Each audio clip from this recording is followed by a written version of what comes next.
கர்த்தருடைய பரிசுத்த நாமத்துக்கு துதி கனம் மகிமை உண்டாவதாக. மறுபடியும் மெட்ராஸ் லிவிங் டெம்பிள் ஆலயத்தில் உங்களோடு கூட நிற்க தந்த கர்த்தரை நினைவு கூறுகிறேன். ஆண்டவருக்கு நன்றி செலுத்துகிறேன். இது ஒரு பெரிய பாக்கியமாக கருதுகிறேன். இந்த நாள் உங்கள் யாவருக்கும் ஆசீர்வாதம் நிறைந்த நாளாக அமையும்படியாக வாழ்த்துகிறேன். இலங்கை தேசத்திலிருந்து உங்கள் யாவருக்கும் நாங்கள் வாழ்த்துதல்களை கொண்டு வருகிறேன். அநேக வருஷங்களுக்கு பிறகு மறுபடியுமாய் உங்களுடைய போதகரை சந்திப்பதற்கு கர்த்தர் ஒரு வாய்ப்பை உண்டாக்கி தந்திருக்கிறபடினாலே அதற்காக ஆண்டவரை நன்றி செலுத்துகிறேன்.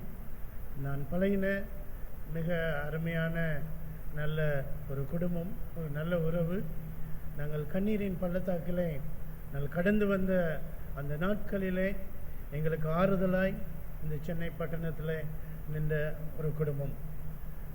எங்களை ஆறுதல் படுத்தின, எங்களை தேற்றி, எங்களை வழிநடத்தி, எங்களை போஷித்து பராமரித்த ஒரு அன்பின் குடும்பம். அந்த குடும்பத்தோடு கூட இணைந்து இந்த நாளில் இந்த ஊழியத்தில் ஈடுபட்டதை மிக ஆசீர்வாதமாக நான் கருதுகிறேன். நாங்கள் கண்களை மூடி ஜெபம் செய்வோம்.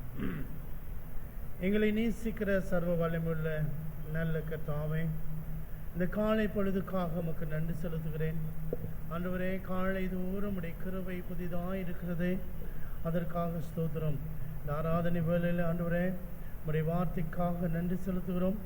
அந்த ஜீவனுள்ள அந்த வார்த்தை ஆண்டவரே பேசுகிற அடியானோடும் கேட்கிற உடைய அடியார்களோடு கூட இடைபடும்படியாய் ஆண்டவரே அது எங்கள் உள்ளத்தை தொடவும் எங்கள் வாழ்க்கையை மாற்றம் கிருபை செய்ய வேண்டும் என்று இயேசுவின் நல்ல நாமத்தில் ஜெபிக்கிறோம் என் ஜீவனுள்ள நல்ல பிதாவே, ஆமென்.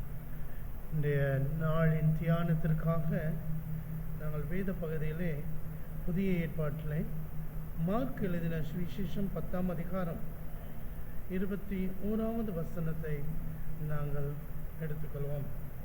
மார்க் எழுதின சுவிசேஷம் 10ஆம் அதிகாரம் 21வது வசனம். The Gospel of Mark, chapter 10, verse 21.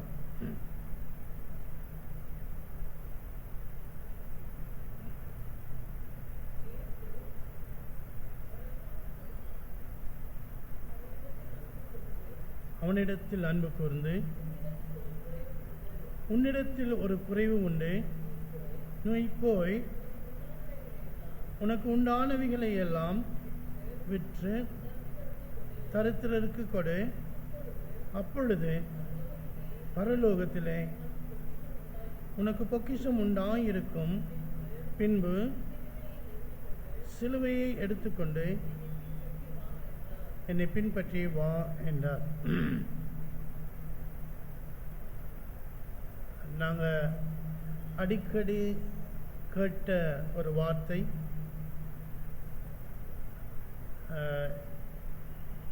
அந்த 21வது வசனத்துக்கு முன்பதான உள்ள வசனங்களை நாங்கள் வாசித்தோம் என்றால், இயேசுவின் இடத்துல வந்தவர் யார்? இயேசுவின் இடத்துல வந்தவர் யார்? அவர் எதற்காக வந்தார் என்பதை குறித்து அங்கே சொல்லப்பட்டிருக்கிறது. ஒரு வாலிபன் எல்லா பிரமாணங்களையும் நன்கு கற்று அறிந்தவன், எல்லா பிரமாணங்களையும் கற்றறிந்தவன். இயேசு அவனிடத்துல கேட்கிறார், இந்த பிரமாணங்கள் உனக்கு தெரியுமா? அதுக்கு அவன் சொல்றான், ஆமாண்டவர், இவை எல்லாம் எனக்கு தெரியும். ஆனால் எல்லாம் தெரிந்திருந்தும் அவனுக்கு நித்திய ஜீவனை பெற்றுக்கொள்வது எப்படி என்ற வழி தெரியாமல் இருந்தான். அவன் நித்திய ஜீவனை பெற்றுக்கொள்வதற்கு ஒரே ஒரு வழி இயேசு மாத்திரமே என்பதை அறிந்தவனாய் இயேசு இடத்துல வந்திருக்கிறார். இந்த உலகத்தில் எல்லாருக்கும், நிறைய பேருக்கு நிறைய காரியங்கள் உண்டு, நிறைய சொத்துக்கள் உண்டு, மிக ஆடம்பரமான வாழ்க்கை, கவலை இல்லாத வாழ்க்கை, வாழுகிறார்கள், அவர்களுக்கு நித்திய ஜீவன் குறித்த ஒரு கவலை வர வேண்டும். இந்த வாலிபனுக்கு அதுதான் வந்தது. வாலிபன் இடத்துல ஆண்டவர் சொல்றார், எல்லாம் இருக்கு உன்னிடத்துல, நல்ல விஷயங்கள், நீ கொடுத்த எல்லா சர்டிஃபிகேட்டும் நல்லா தான் இருக்குது. ஆனால் உன்னிடத்தில் ஒரு குறைவு உண்டு. உன்னிடத்தில் இருப்பவைகளை நீ விற்று தரித்திரருக்கு கொடுத்துட்டு உன் சிலுவை எடுத்துட்டு எனக்கு பின்னே வா அப்படின்னு. ஆண்டவர் நம்ம உள்ள இந்திரங்களை அறிந்தவராய் இருக்கிறார். சங்கீதக்காரன் சொல்லுகிறார் அல்லவா, ஆண்டவரே நீர் என்னை ஆராய்ந்து அறிந்திருக்கிறீர், என் உள்ளத்தை அறிந்திருக்கிறேன், உள்ளிந்திரியங்களை அறிந்திருக்கிறேன், நான் பாதாளத்துக்கு போனாலும் அங்கேயும் நீர் இருக்கிறீர். அந்த அளவுக்கு ஆண்டவர் நம்மை குறித்து அறிந்தவராயிருக்கிறார். அவனிடத்தில் உள்ள குறையை ஆண்டவர் அறிந்திருந்தார். என்ன குறை? அவனுக்கு எல்லாம் உண்டு. அவனுடைய பற்றுதல் அவனுக்குரிய சேர்த்து வைத்த பூமிக்குரிய காரியத்தில் இருந்ததை ஆண்டவர் அறிந்திருந்தார். உன்னுடைய பற்றுதல் அங்கே இருக்கிறது. நீ அவை எல்லாவற்றையும் விட்டுட்டு உன் சிலுவை எடுத்துக்கொண்டு எனக்கு பின்னாலே வா. அப்பதான் உனக்கு என்ன நடக்கும்? நித்திய ஜீவன். அங்க ஒரு பெரிய காரியத்தை நாங்கள் பார்க்கிறோம். நீ போய் நீ போன்னு சொல்லி ஒரு கட்டளை எடுக்கிறார். நீ போய் அந்த காரியத்தை செய்துவிட்டு சிலுவை எடுத்துட்டு என்னை பின்தொடரு. அப்போது உனக்கு நித்திய ஜீவன் உண்டு. நித்திய ஜீவன் நமக்கு வரணும்னா ஆண்டவருடைய கட்டளைகளை நாங்கள் தெரிந்திருந்தால் மாத்திரம் போதாது, அது எங்களுடைய வாழ்க்கையிலே அது பயன்பட வேண்டும். அது எங்களுடைய வாழ்க்கையில பயன்பட வேண்டும். இப்போ நான் நேற்று நாளிலும் கூட சில வார்த்தைகளை தியானிக்கிற போது 1 தெசலோனிக்கேயர் 5ஆம் அதிகாரத்தில் சொல்லப்பட்டிருக்கிற சில காரியங்களை பார்த்தோம் என்றால், இடைவிடாமல் ஜெபம் பண்ணுங்கள், சந்தோஷமாயிருங்க, எல்லாவற்றையும் சோதித்து பார்த்து நலமானதை பற்றி கொள்ளுங்கள் அப்படின்னு சொல்லிட்டு அந்த பகுதியில் வார்த்தை சொல்லுகிறது. இவை எல்லாவற்றையும் நீங்கள் செய்கிற போது கர்த்தருடைய சமாதானம் நமக்கு உண்டாகும். நமக்கு ஒரு நித்திய இளைப்பாறுதலுக்குள்ளே நாங்கள் கடந்து போகலாம். அந்த ஆசீர்வாதம் எங்களுக்கு இருக்கும். இன்னைக்கு அநேகர் எல்லாவற்றையும் சத்தியத்தை அறிந்திருக்கிறோம். பல வருஷங்கள் நாங்கள் கிறிஸ்தவர்கள் என்ற பேரில் இருக்கிறோம். ஆனால் சில காரியத்தை விடாதபடி, விடுவதற்கு மனதில்லாதபடி இருப்பதனால எல்லாம் அறிந்திருந்தும், நான் ஞானஸ்நானம் எடுத்தும், திருவிருந்திலே பங்கு பெற்றியும், வேதத்தை அறிந்தும், தொடர்ந்து ஒவ்வொரு வாரமும் ஆராதனைக்கு வந்தும், என்னுடைய காரியங்களில் எல்லாவற்றையும் சரியாக செய்தும் எனக்குள்ளே ஒரு குறை இருக்கிறது. நித்திய வாழ்வை பெற்றுக்கொள்ள முடியாதபடி ஒரு குறை இருக்கிறது. இந்த பூமிக்குரிய காரியங்களை நாங்கள் இழுத்து பிடித்து கொண்டிருக்கிறோம். நிறைய இடங்களிலே இந்த ஞாயிற்றுக்கிழமை, இந்த பரிசுத்த நாளிலே அநேகர் 2 காரியத்தை முன்னால் வைக்கிறார்கள். நான் ஆராதனைக்கு வருவதா, அல்லாவிட்டால் என்னுடைய சொந்த காரியங்கள் இருக்கிறது. ஒரு திருமணம் இன்றைக்கு இருக்கும். இன்றைக்கு தான் சில முக்கியமான காரியத்தை சத்துருவானவன் நமக்கு முன்பதாய் கொண்டு வந்து வைத்திருப்பான். அதை செய்வதா, ஆராதனைக்கு போவதா? சரி, ஆராதனை என்ன, இந்த வாரம் இல்லைன்னா அடுத்த வாரம் போகலாம். ஆனால் திருமணம் அப்படி இல்லை, இன்றைக்கி மட்டும்தான் நடக்கும். அதனால் நான் ஒரு முடிவெடுக்கிறது என்னது, நான் திருமணத்துக்கு போகிறது நல்லது, அல்லாட்டா வேலை ஒரு காரியத்திற்கு போகிறது தான் சரி அப்படின்னு சொல்லிட்டு நம்ம சொந்த சுய புத்தியிலே அந்த காரியத்தை எடுக்கிறோம். ஏன்னா நான் நினைக்கிறேன் அடுத்த வாரம் எனக்கு ஒரு நாள் இருக்கிறது அப்படின்னு. ஆனால் உண்மையிலே அந்த நாள் இருக்கிறதா? அந்த நாள் இருக்கிறதா? அடுத்த வாரம் எங்களுக்கு நாள் இருக்கிறதா? தெரியும். நான் அறியேன். இன்றைக்கு தான் அந்த நாள், இன்றைக்கு தான் என்னுடைய நாள், இன்றைக்கு தான் ரட்சணிய நாள்.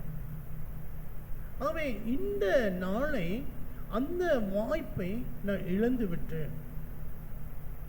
உலக காரியங்கள்ல இருந்துட்டேன்.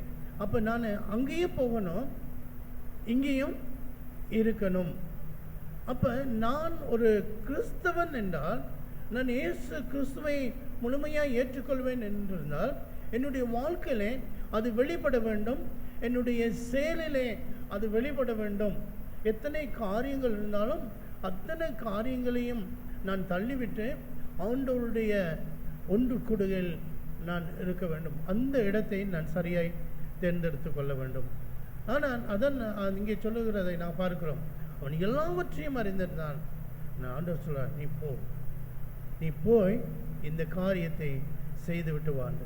வேதத்தில் நாங்கள் பார்த்தோம்னா ஆண்டவர் இடத்துல வந்து, இயேசு சுவாமி இடத்துல வந்து துக்கமாய் போன ஒருவன், இயேசு சுவாமி இடத்துல வந்து துக்கமாய் போன ஒருவன்.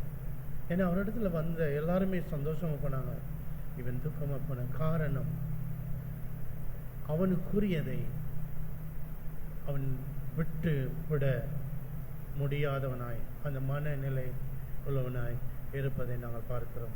நாங்கள் அப்படியான நிலை எங்களுக்குள்ளே இருக்குமா? நாங்கள்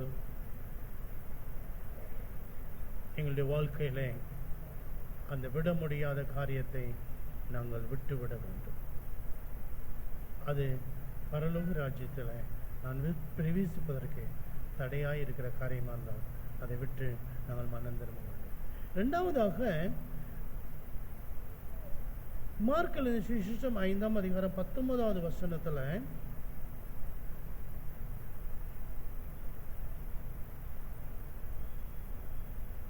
யாராகிலும் எனக்கு வாசிப்பது.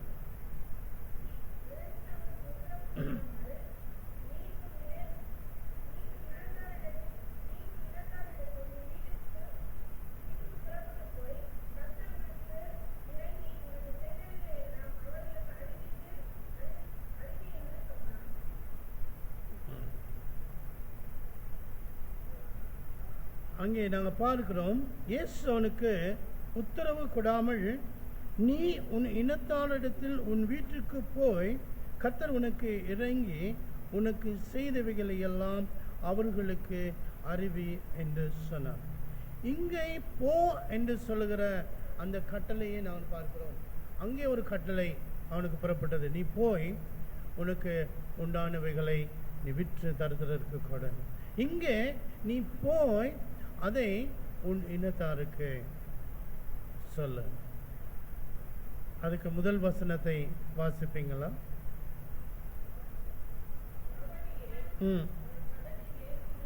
அப்படியே அவர் படகுல ஏறின பொழுது பிசாசு படித்திருந்தவன் அவரோடு கூட இருக்கும்படி தனக்கு உத்தரவு கொடுக்க அவரை வேண்டிக் கொண்டான். இவ்வளவுதான். அவனுக்கு சுகம் ஆயிட்டது. பிசாசு படியிலிருந்து அவன் விடுதலை ஆகிட்டான். இப்போ அவனுக்கு ஒரு ஆசை, நான் ஏசப்பாவுடைய இறந்துடணும். வழியில் போனதுனால தான் எனக்கு பிசாசு பிடிச்சிருக்குது அப்படின்ற பயமா, அல்லாட்டி மறுபடியும் நான் அந்த நிலைமைக்கு போயிடுவேன்ற அந்த மனநிலையா தெரியாது. அவன் சொல்கிறான், நான் உங்களோடு கூட இருக்கணும், இயேசுவோடு கூட நான் இருந்தேன். அதுக்கு இயேசு சொன்னார்,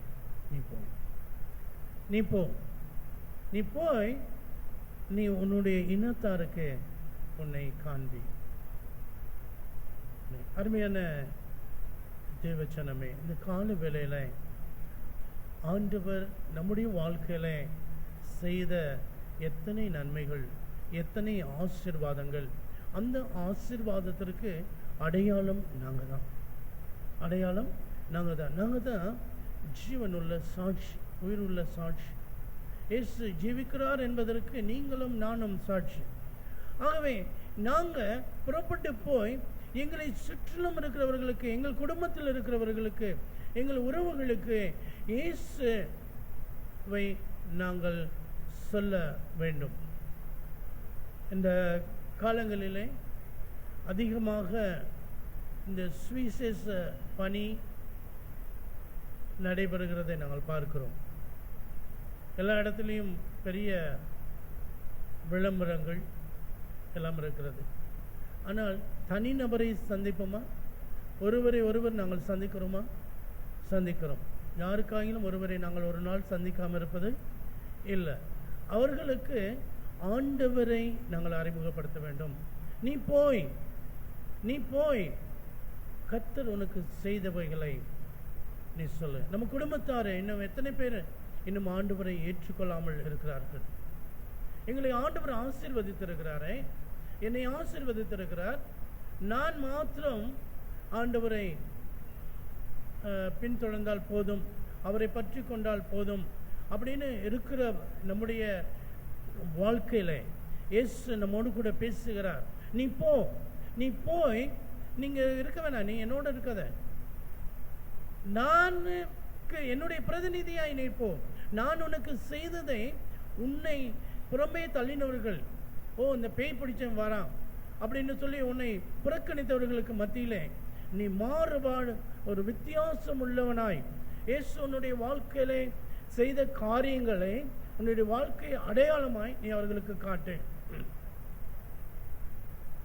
இப்ப பிசாசு பிடித்தவன் அங்க போகிற போது அந்த குடும்பங்கள் அவனை ஒரு காலத்துல புறக்கணிச்சிருப்பாங்க, அவனை தள்ளி இருப்பாங்க, அவனை ஏற்றுக்கொண்டிருக்க மாட்டாங்க, அவனுக்கு சமனான ஒரு இடம் கொடுத்திருக்க மாட்டாங்க.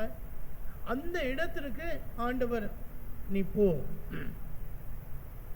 நீ மாற்றம் அடைந்தவனாய் அந்த இடத்திற்கு போ, மாற்றம் அடைந்தவனாய் போ.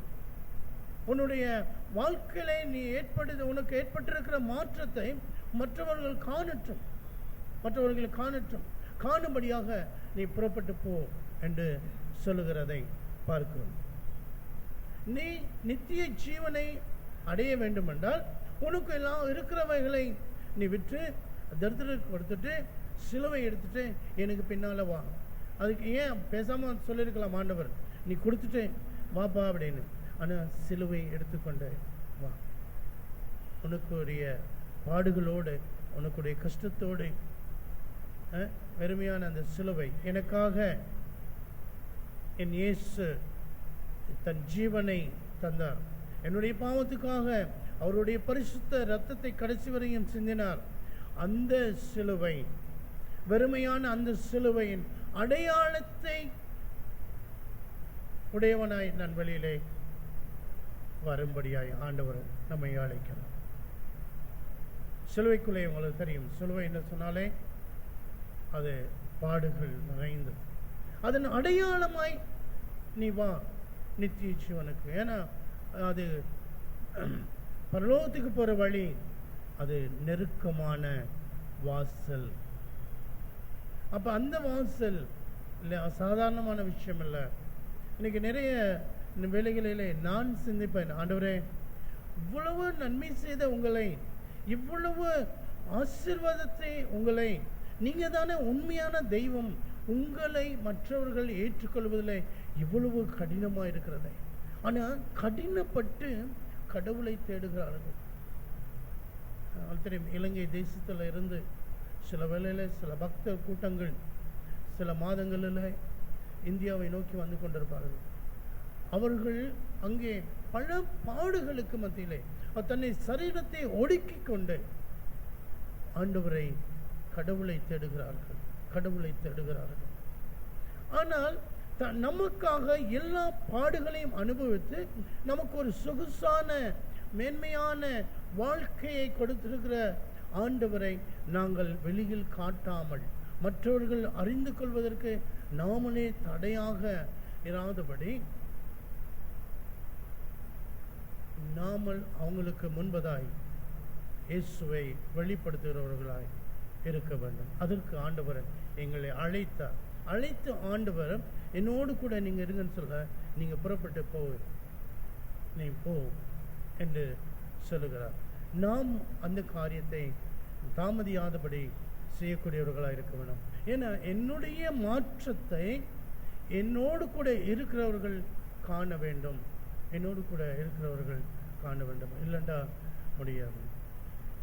என்னுடைய பிரதேசத்தில் 2 உதாரணங்களை உங்களுக்கு தரலாம். ஒன்று, இந்த மாமிசத்திற்காக மாடுகளை அறுக்கிற ஒரு கூடாரம் இருக்கிறது. அதற்கு ஒரு காவலாளி இருப்பார். அந்த காவலாளியை நான் சந்தித்திருக்கிறேன். அவர் அழகான ஒரு வாலிபன். ஆனால் ஒவ்வொரு நாளும் நான் காலை பொழுதில் பார்த்தாலும் சரி, மாலை பொழுதில் பார்த்தாலும் அவர்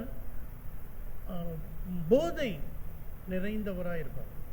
மது அருந்துவிட்டு சில வேளையிலே அந்த மாட்டு சாணத்தில் அவர் விழுந்து அந்த அவருடைய உடையெல்லாம் அழுக்கு நிறைந்தவராய் அந்த பகுதியில் போவார். அவர் யாருமே ஒரு மனுஷனாக கூட நினைக்க மாட்டாங்க. அவர் ஒதுக்கி பார்ப்பாங்க. அவர் ஒரு ஏளனமாக பார்ப்பாங்க. அவர் ஒரு இழிவாய் பார்ப்பார்கள். அப்படியான அந்த மனுஷனை ஒரு நாள் ஒரு சுவிசேஷ கூட்டத்தில் நான் பார்த்தேன். வாசலில் நின்று கொண்டிருந்தார். யாரும் அவரை பெரிய கொண்டு வரலை. நான் ஓடிப்போய் அவர்கிட்ட கை கொடுத்து, எப்போ பண்ணாலும் அவர் குடி போதையில் இருக்கும்போதும் நான் பேசுவது வழக்கம். அவருக்கு கையை கொடுத்து, அவருக்கு கையிலாக கொடுத்து அவரை முன்பதாக கூட்டிகிட்டு வந்தேன். வாங்க வாங்க. அவர் கேட்டார், சார் நான் முன்னால் வரலாமா? நான் சொன்னேன், இயேசு இடத்துல எல்லாரும் வரலாம், இங்கே உயர்வு தாழ்வு கிடையாது, நீங்களும் ஆண்டவர் உண்டாக்குனா தான் வரலாம், வாங்க அப்படின்ட்டு அவரை கொண்டு வந்து ஒரு இடத்துல உட்கார வச்சு விட்டு சென்று விட்டேன். அதற்கு பிறகு நான் அவரை பல மாதங்களாக காண கிடைக்கவில்லை. பல மாதங்களுக்கு பிறகு ஒரு நாள் அவரை நான் பார்த்தபோது என் உள்ளத்தில் அவ்வளவு சந்தோஷம். அழகாய் உடுத்தி கையில் பைபிள் எடுத்துக்கொண்டு அவர் சர்ச்சுக்கு போகிறத பார்த்தேன். பக்கத்தில் ஒரு சர்ச்சுக்கு போகிறதை பார்த்தேன். சொன்னார்,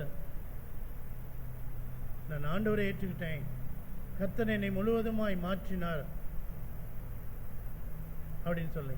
இப்போ நான் அவரை பார்க்கிற போது ஒரு கணத்துக்குரிய மனிதனாக இந்த இடத்துல இருக்கிறதை பார்க்கிறேன். அந்த பட்டணத்தில் உள்ளவர்கள் அவரை வித்தியாசமாய் பார்க்கிறவர்கள் இன்றைக்கு அவரை ஒரு மரியாதைக்குரிய மனிதனாய் பார்க்கிறார். அவர் வேதத்தை எடுத்துக்கொண்டு ஒவ்வொரு வாரமும் ஆலயத்துக்கு போவது மாத்திரமல்ல, அவருடைய திருச்சபை போதகரோடு கூட அவர் ஊழியங்களுக்கு புறப்பட்டு போய் அவருக்கு ஒத்தாசை புரிகிற ஒரு நபராக இந்த இடத்துல இருக்கிறார். இதை ஏன் இந்த உதாரணத்தை சொல்லுகிறேன் என்றால், இது உயிருள்ள ஒரு சாட்சி. தன்னுடைய வாழ்க்கையை இயேசு மாற்றினார் என்பதை மற்றவர்கள் காண்பதற்கு அது ஒரு சாட்சி, அது ஒரு எடுத்துக்காட்டு. எங்களுடைய வாழ்க்கையில அதை ஆண்டவர் எதிர்பார்க்கிறார். நம்முடைய வாழ்க்கையில கர்த்தர் மேன்மையான காரியங்களை செய்திருக்கிறார், மேன்மையான காரியங்களை செய்திருக்கிறார். அதற்கு நாங்கள் எங்களை சூழ உள்ளவர்களுக்கு அதை நாங்கள் சொல்லுகிறவர்களாய், அந்த அடையாளம் உள்ளவர்களாய், என்ற வாழ்க்கை மாறப்பட்டிருக்கிற அந்த அடையாளத்தை மற்றவர் புரிந்து கொள்கிறவர்களாய் நாங்கள் புறப்பட்டு போக வேண்டும், அவர்களுக்கு மத்தியிலே போக வேண்டும் என்பதை நாங்கள் பார்க்கிறோம். இறுதியாக மூன்றாவதாக நாங்கள் பார்க்க மத்தேயு எழுதின விசேஷம் 28வது அதிகாரம் 19-20 வார்த்தைகளை நாங்கள் பார்ப்போம். அது எல்லாருக்கும் தெரிந்த வசனம். வாசிங்கம்மா.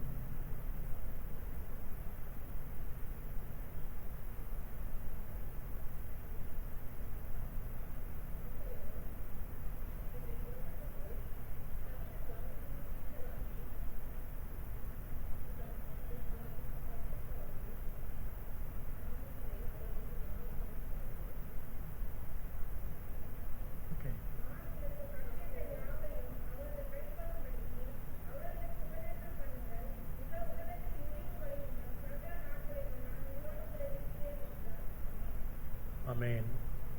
இது நமக்கு எல்லாருக்கும் கொடுக்கப்பட்டிருக்கிற பிரதான கட்டளை. அங்கேயும் ஆண்டவர் சொல்றார், நீ போய், நீ இந்த இடத்துல இருக்கிறதில்ல, நீ போய். நாங்க போய் செய்ய வேண்டிய காரியம் அதுதான். நாங்க சுவிசேஷம் அறிவிக்கிறவர்களாய் இருக்க வேண்டும். சுவிசேஷம் அறிவிக்கிறவர்களாய் இருக்க வேண்டும். நாங்க போய் சகல ஜாதியாருக்கும் இந்த நற்செய்தியை பிரசங்கிக்க வேண்டும். சகல ஜாதியாரையும் ஆண்டவருடைய சீசர்களாக மாற்ற வேண்டும். எனக்கு அருமையான தேவச்சனமே, இந்த காலை பொழுதுல ஆண்டவர் நம்மளோடு கூட இடைப்படுகிறதை உணர்கிறோம். கர்த்தர் நம்மளோடு கூட அவருடைய வார்த்தையின் மூலமாக பேசிக் கொண்டிருக்கிறதை நாம் உணர்கிறோம். நம்மை அழைத்த ஆண்டவர், நம்முடைய அழைத்த ஆண்டவர் நம்மை புறப்பட்டு போங்கள் என்று சொல்லுகிறதை பார்க்கிறோம். நாங்கள் போய் சகல ஜாதியாரைக்கும் இந்த சுவிசேஷத்தை அறிவித்து சகல ஜாதியாரையும் சீசராக்கி அவர்களை அவருடைய ராஜ்யத்துக்குரிய பிள்ளைகளாக மந்தையிலே சேர்த்து கொள்ள வேண்டும். இன்னைக்கு சில வேளையில் அது என்னுடைய பொறுப்பல்ல. இன்னைக்கு நிறைய பேர் நினைக்கிறது தான், அது பாஸ்டர் ஊழியம் செய்கிறது. யாரு? பாஸ்டர். அவர் போய் அதை செய்யட்டும். நான் என்னுடைய குடும்பம், நானா வந்தனா, இருந்தனா, ஆராதனையில் பங்கெடுத்தனா, அதோடு என்னுடைய கடமை முடிந்து விட்டது அப்படி நினைக்கிறோம். ஆனால் ஆண்டவர் உங்களிடத்தில் என்னிடத்திலும் கேட்கிற காரியம், எனக்காக நீ என்ன செய்தாய்? எனக்காக நீ என்ன செய்தாய்? சில வேளை நம்ம நினைக்கலாம், ஆண்டவரே நான் தசம பாகம் கொடுக்குறேன், நான் காணிக்க கொடுக்குறேன், ஒவ்வொரு வாரமும் தொடர்ந்து இடைவிடாமல் ஆராதனைக்கு வருகிறேன், சபை கூடுகையிலே நான் தவறுவதில்லை, எல்லாம் சரி. ஆனால் உன்னிடத்தில் ஒரு குறை உண்டு. நீ இன்னும் நான் உனக்குள்ளே இருக்கிறேன் என்பதை மற்றவர்களுக்கு வெளிப்படுத்தாமல் இருக்கிறாய். இன்னும் உனக்கு பக்கத்திலே ஒவ்வொரு நாளும் நாங்கள் சந்திக்கிற என் நண்பராக இருக்கலாம், அயல் வீடாராக இருக்கலாம், நான் வேலை செய்கிற ஸ்தலத்தில் உள்ளவர்களாக இருக்கலாம், அவர்களுக்கு ஆண்டவரை சொல்லாதபடி இருப்பதை, தேவ ராஜ்யத்தை நாங்கள் இழந்து போகிறதுக்கு ஒரு காரியம் உள்ளது. எல்லாரும் கர்த்தரை அறிந்து கொள்ள வேண்டும். அதற்கு நீங்களும் நானும் சாட்சிகள். ஒரு வார்த்தை ஆங்கிலத்தில் இருக்கிறது, preach the gospel, if necessary use the word. சுவிசேஷத்தை பிரசங்கியுங்கள், தேவை ஏற்பட்டால் மாத்திரம் வார்த்தையை பயன்படுத்துங்கள். அப்படின்னா எங்களுடைய வாழ்க்கை தான் பிரசங்கம், எங்களுடைய வாழ்க்கை தான் சுவிசேஷம், எங்களுடைய வாழ்க்கை தான் இயேசுவை வெளிப்படுத்துகிற ஜீவனுள்ள சாட்சி, உயிருள்ள சாட்சி. அதை நாங்கள் தவறு விட்டோம் என்றால், நாங்கள் அறிந்திருந்தும் ஆண்டவருக்குன்னு கொடுத்தும் ஆலயத்தில் பங்கெடுத்தும் நாங்கள் ஒரு கேள்விக்குறியை எங்களுக்கு முன்பதாய் வைத்திருக்கிறோம். ஆண்டவர் கேட்கிறார், எனக்காக நீ என்ன செய்தாய்? எனக்காக நீ என்ன செய்தாய்? எல்லா இடங்களிலும் நாங்கள் பார்க்கிறோம், இது இயேசு சீக்கிரமாய் வருகிறார், இயேசு சீக்கிரமாய் வருகிறார். இப்போது நிறைய வசதிகள், வாய்ப்புகள் உருவாகி இருக்கிறது. ஆனால் நாம் சத்தியத்தை சொல்லுகிற விதத்தில் சொல்ல தயங்கி கொண்டிருக்கிறோம். இயேசுவை மற்றவர்களுக்கு கொடுப்பதிலே நாங்கள் இன்னும் தாமதிக்கிறோம். நான் இலங்கை வேதாகம சங்கத்தில், சிலோன் பைபிள் சொசைட்டியில் பல வருடங்கள் இலங்கை முழுவதிலும் இருக்கிற எல்லா திருச்சபைகளோடும் இணைந்து பணியாற்றியிருக்கிறேன். அந்த நாட்களிலே நாங்கள் திருச்சபையிலே குழாக வேத வார்த்தைகளை வேதாகமங்களாக மற்ற புத்தகங்களாக நாங்கள் கொடுத்து வருகிறோம். அப்போது எனக்குள்ளே ஒரு கேள்வி, இந்த வேத புத்தகத்தை அநேகர் நினைக்கிறார்கள் இது கிறிஸ்தவ புத்தகம், இது கிறிஸ்தவர்களுக்குரியது என்று சொல்லி நாம் நமக்குள்ளே வைத்து கொண்டோம். மற்றவர்களுக்கு அதை காட்டாதபடி, மற்றவர்களுக்கு இந்த சத்தியத்தை கொடுக்காதபடி வைத்து கொண்டதுனால அநேகருக்கு இது தெரியவில்லை. நாங்கள் திருப்பணி செய்கிற பகுதியிலே அங்கு சில எதிர்ப்புகள் வந்தது. அப்போது ஒரு ஆண்டு பூர்த்தியானதுக்கு பிறகு அந்த இடத்துல நான் எங்கள் ஒன்று கூடுவ இடத்தை சொன்னால் நீங்கள் சில வேளை ஆச்சரியப்படுவீர்கள். நாங்கள் ஆராதனைக்கு ஒன்று கூடுவது ஒரு இந்து கோயிலுடைய மண்டபம், அந்த கோயிலுக்கு பக்கத்தில் இருக்கிற மண்டபம், அதை தான் எங்களுக்கு கொடுத்திருக்கிறார்கள் அந்த ஊரில். அதிலே தான் நாங்கள் ஆராதிக்கிறோம். இன்னும் எங்களுக்கு என்று சொல்லி சொந்தமான இடமோ அல்ல வாடகைக்கு எடுக்கக்கூடிய அந்த இடங்களோ அங்கே இல்லை. அதனால் இதை நாங்கள் பயன்படுத்துகிறோம். வாரத்தில் ஒரு முறை நாங்கள் அங்கே கொடுக்கிறோம் ஞாயிறு ஆராதனை. அப்போது அங்கே சில எதிர்ப்புகள் உண்டான போது அவர்களை நாங்கள் ஆலயத்திற்கு அழைத்தோம். ஒரு ஃபங்க்ஷனுக்கு அழைத்த போது அவர்களிடத்தில் நாங்கள் எல்லாரிடத்திலும் பேசுகிற போது சொன்னோம், இந்த வேத புத்தகம் இது கிறிஸ்தவர்களுக்குரியது மாத்திரம் அல்ல, உலகத்தில் உள்ள எல்லா மனுஷரும் தெரிந்து கொள்ள வேண்டிய புத்தகம். இது எல்லார் வீட்டிலையும் இருக்க வேண்டிய ஒரு முகம் பார்க்குற கண்ணாடியை போன்றது. இந்த கண்ணாடி உங்கள் வீட்டில் இருக்குமா இருந்தால் நீங்கள் வீட்டை விட்டு வெளியில் வரும்போது உங்களை யாரும் குறை சொல்ல வேண்டிய அவசியம் இல்லை. ஐயோ உங்களோட தலை சீவம் வந்துட்டீங்க, உங்கள் உடையை ஒழுங்காக உடுத்தாமல் வந்துட்டீங்க அப்படின்னு இன்னொருத்தர் பார்த்து உங்களை குறை சொல்ல வேண்டிய நிலைமை வராது. ஏன்னா வீட்டில் ஒரு கண்ணாடி இருக்குது, அந்த கண்ணாடியில் பார்த்து நம்மை சரி செய்து கொள்ளலாம். அப்படியான ஒரு புத்தகம் தான் இது. இதை விரும்புகிறவர்கள் இதை எடுத்து வாசிங்க. உங்கள் வாழ்க்கையை நீங்கள் ஆபத்திலிருந்து காப்பாற்றி கொள்ளலாம், உங்கள் வாழ்க்கையை சரி செய்து கொள்ளலாம் என்று சொன்னபோது அதில் அந்த தலைமை தாங்கின நபர் என்னிடத்துல வந்து கேட்டார், எனக்கு ஒரு 5 நிமிடம் பேசுவதற்கு தருவீங்களா என்று சொல்ல. நான் சொன்னேன், தாராளம் வாங்க பேசுங்கன்னு சொன்னபோது அவர் பேச முடியாதபடி அழுதார். அவர் சொன்னார், இந்த உண்மையை நான் அறியாதவனாய் நிறைய எதிர்ப்புகளை என்னிடத்திலிருந்து வந்ததை இப்போ நான் சொல்கிறேன், இந்த இடத்துல இந்த பணியை தொடர்ந்து செய்யுங்க, அதற்குரிய என்ன சப்போர்ட் நாங்கள் பண்ணணுமோ அதை நாங்கள் செய்கிறோம் என்று சொன்னோம். அடுத்த வாரத்தில் நாங்கள் ஆராதனை செய்து கொண்டிருக்கிற போது பக்கத்தில் ஒரு விளையாட்டு மைதானம் இருக்கிறது, பிளே கிரவுண்ட். அதை சுற்றிலும் அதுக்கு நடுவில் தான் இந்த கட்டிடம் இருக்கிறது. அங்கே வாலிபர்கள் வந்து சத்தம் போட்டுக்கொண்டு கிரிக்கெட் விளையாடினார்கள். அப்போது அந்த கோயிலில் இருக்கிற அந்த ஐயர் ஒரு பெரம்பு எடுத்துகிட்டு வந்து சொன்னார், நீங்கள் அங்கே என்ன நடக்குதுன்னு தெரியுதா, அங்கே இந்த சத்தம் போட்டு டிஸ்டர்ப் பண்ண வேணாம், ஒன்று அதற்குள்ளே போய் உட்காந்துருங்க, இல்லைன்னா அவங்க உடைய காரியம் முடிகிற வரைக்கும் இங்கே நீங்கள் விளையாண்டு டிஸ்டர்ப் பண்ணக்கூடாதுன்னு சொன்னார். எனக்கு அருமையான தேவச்சொல்லுங்க, இன்றைக்கி நாங்கள் சத்தியத்தை இது எங்களுக்குரியது மாத்திரம் என்று சொல்லி வைத்து கொண்டிருக்கிறோம். ஆனால் மற்றவர்களுக்கு கொடுக்க முடியாதவர்களாக இருக்கிறோம். இது மற்றவர்களுக்கும் உரியது தான், நமக்கும் உரியது, மற்றவர்களுக்கும் உரியது. உலகத்தில் எல்லாரும் தெரிந்து கொள்ள வேண்டிய ஒரு பெரிய பொக்கிஷம். இந்த பொக்கிஷத்தை அவர்கள் சேர்த்து வைக்க முடியாதபடி நாம் தடையாக இருக்கக்கூடாது. நாம் போய் அந்த காரியங்களை செய்வோம், புறப்பட்டு போவோம், ஆண்டவருடைய பணியை நாம் செய்வோம். அதற்காக நாம் அழைக்கப்பட்டிருக்கிறோம்.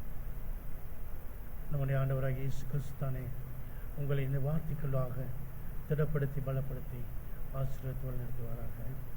இந்த வாய்ப்பை தந்த உங்களுடைய திருச்சபை பாஸ்டருக்கும் மூப்பர்களுக்கும் என்னுடைய இதயம் நிறைந்த நன்றியை தெரிவித்துக் கொள்கிறேன்.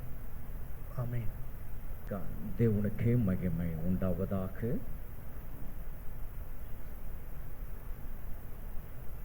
சுருக்கமான ஒரு நேரங்களிலே ஒரு நல்ல ஒரு செய்தி கர்த்தர் நம்மோடு கூட அவர் பகிர்ந்து கொண்டார். தம்முடைய ஊழியரை நம் மத்தியிலே கர்த்தர் கொண்டு வந்து, நீங்கள் போய் என்கிற அந்த வார்த்தையிலே 3 காரியங்களை கர்த்தருடைய ஆவியானவர் சபைக்கு அவர் வெளிப்படுத்தி இருக்கிறார். ஒன்று, நம்மிடத்திலே காணப்படுகிற குறைவுகளை மாற்றி நிறைவை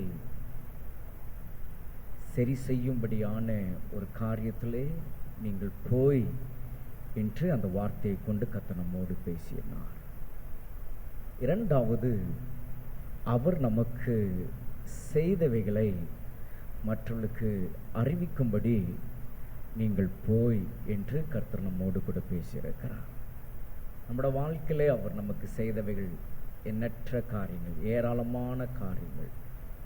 அவைகளை நாம் மற்றவர்களுக்கு, இதை எனக்கு கர்த்தர் செய்தார், அதை எனக்கு கர்த்தர் செய்தார், இந்த விஷயத்தில் கர்த்தர் எனக்கு இதை முடித்தார், இப்படி அவர் நமக்கு செய்த காரியங்கள், செய்தவைகளை மற்றவர்களுக்கு அறிவிக்கும்படி நாம் போக வேண்டும். நீங்கள் போய் என்று கர்த்தர் நம்மோடு அவர் பேசியிருக்கிறார். மூன்றாவதாக, சகல ஜாதிகளையும் சீஷர் ஆக்கும்படி நீங்கள் போய் என்று கர்த்தர் நம்மோடு பேசியிருக்கிறார். இந்த வார்த்தைகள் நாம் கேட்டவைகள், ஆனால் இன்றைக்கு கர்த்தர் நமக்கு திரும்பவும் நம்மையே நம்முடைய நினைவிலே கர்த்தருடைய ஆவியானவர் இந்த வார்த்தைகளை கர்த்தர் கொண்டு வருகிறார். இந்த நாட்களில் நாம் கேட்கிற சத்தியங்கள் எல்லாம் நம்முடைய வாழ்க்கையில, நம்முடைய அனுபவங்களில் கேட்டவைகளாகவே நாம் திரும்ப திரும்ப நாம் கேட்கிறதாக இருக்கிறது என்றால், இந்த நாட்களில் கர்த்தருடைய ஆவியானவர் நம்மளிடத்திலே இந்த காரியங்களை அவர் எதிர்பார்க்கிறார் என்பதை நாம் சபை அறிந்து கொள்ள வேண்டும். இந்த நாட்களில் நாம் போய் என்று சொல்லும்போது, அதற்காக குடும்பத்தை மறந்து, குடும்பத்தை விற்று, நம்முடைய வேலையை விற்று, சபையை விற்று பல தூரம் போய், அப்படி அல்ல, அதல்ல அர்த்தம். நாம் போவது என்பது நம்முடைய மனம் போக வேண்டும். எங்கே போக வேண்டும்னா, நம்முடைய குடும்பத்தில் இன்னும் ஆண்டவருடைய அன்பை அறியாதவர்கள், நம்முடைய அருகில் இருக்கிறதான மக்கள் இன்னும் கிறிஸ்துவை அறியாதவர்கள், இன்னும் நம்மளுடைய வாழ்க்கையிலே காணப்படுகிறதான காரியங்களிலே அவை எல்லாவற்றிலும் இந்த நாட்களில் கர்த்தர் எதிர்பார்க்கிற வண்ணமாக அதை செய்யும்படி நம்முடைய மனம் போக வேண்டும் என்பதுதான் அதனுடைய அர்த்தமாக இருக்கு. ஆகவே இந்த நாட்களில் சபை இந்த செய்தியை கேட்டிருக்கிறோம்.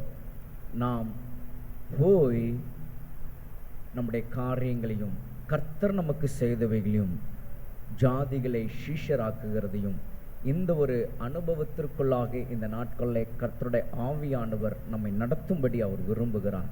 அதற்கு நம்ம முழுவதுமாய் நம்மை ஒப்பு கொடுப்போம். கர்த்தருடைய ஆவியானவர் நம்மோடு இந்த செய்தியை கர்த்தர் இன்றைக்கு நமக்கு அவர் பேசியிருக்கிறார்.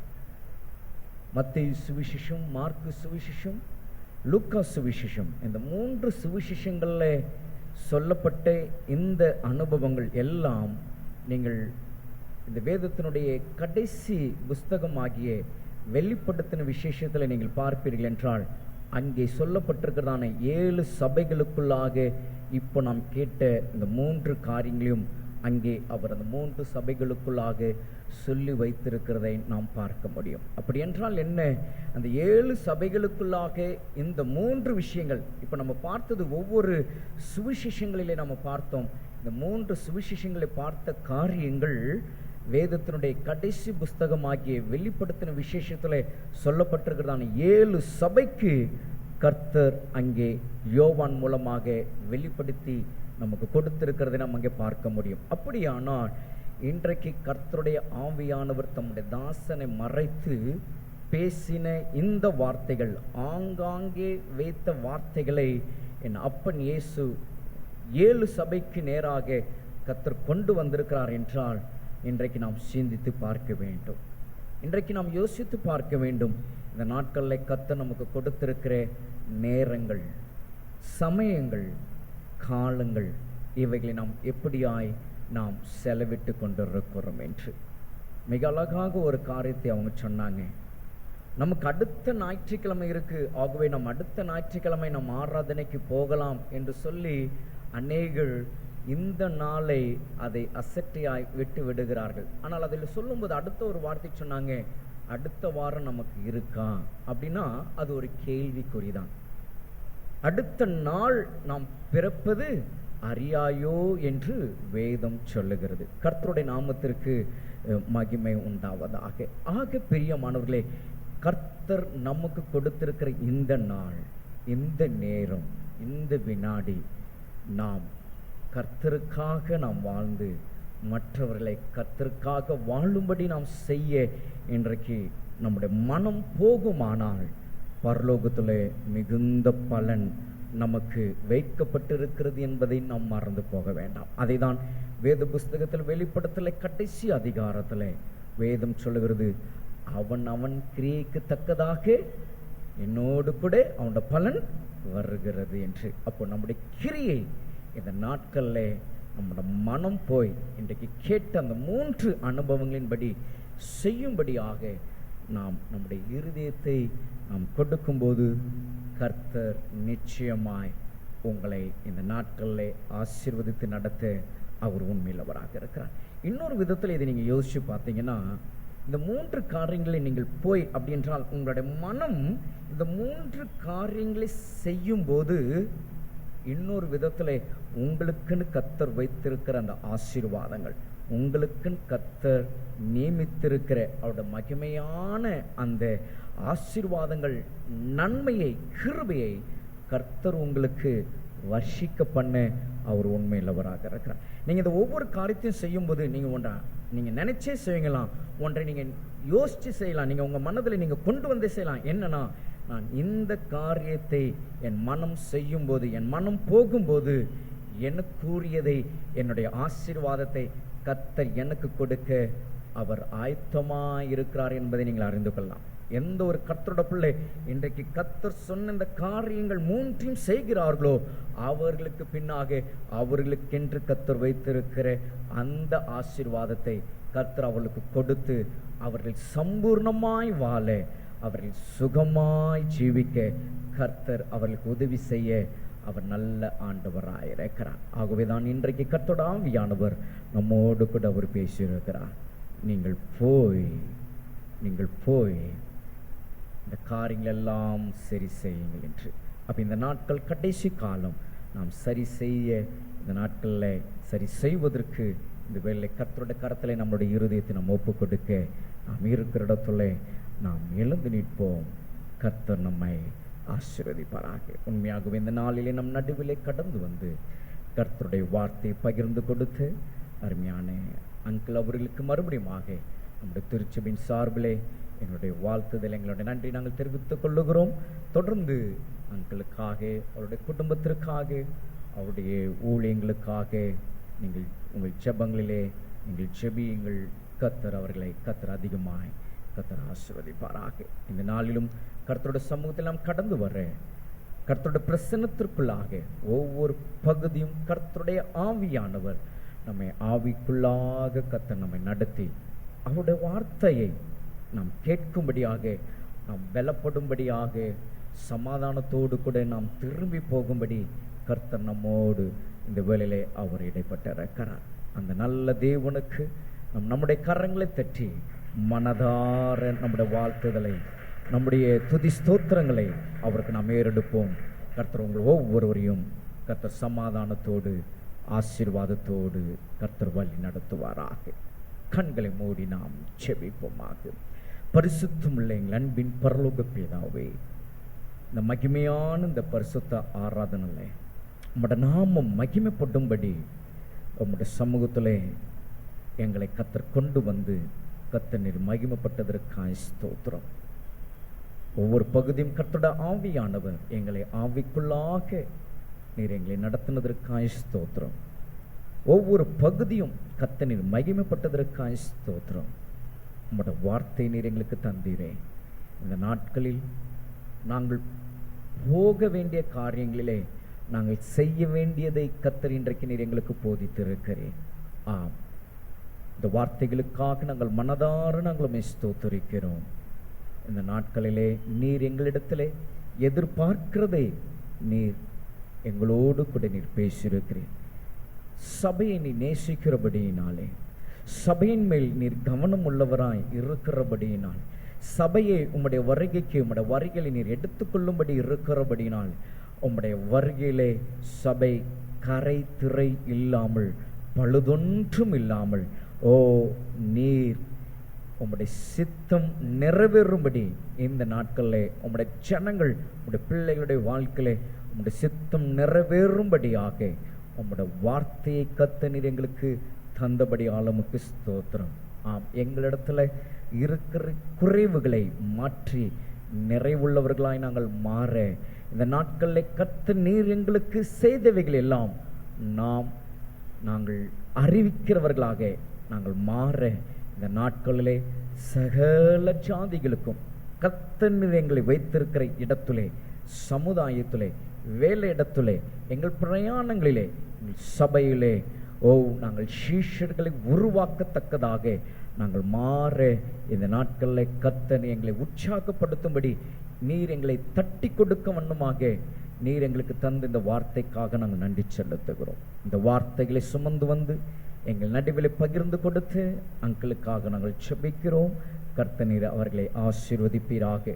எங்கள் நடுவில் நீர் கர்த்தர் கொண்டு வந்து அவர்களை மறைத்து இந்த வார்த்தைகளை நீர் எங்கள் சபைக்கு நீர் தந்ததற்காய் ஸ்தோத்திரம்.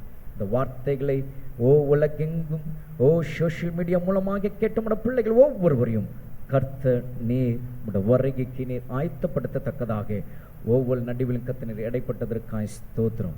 இவர்களை கடந்து வந்த மக்களை நீர் சமாதானத்தோடு கர்த்தர் நீர் அனுப்புவீராக.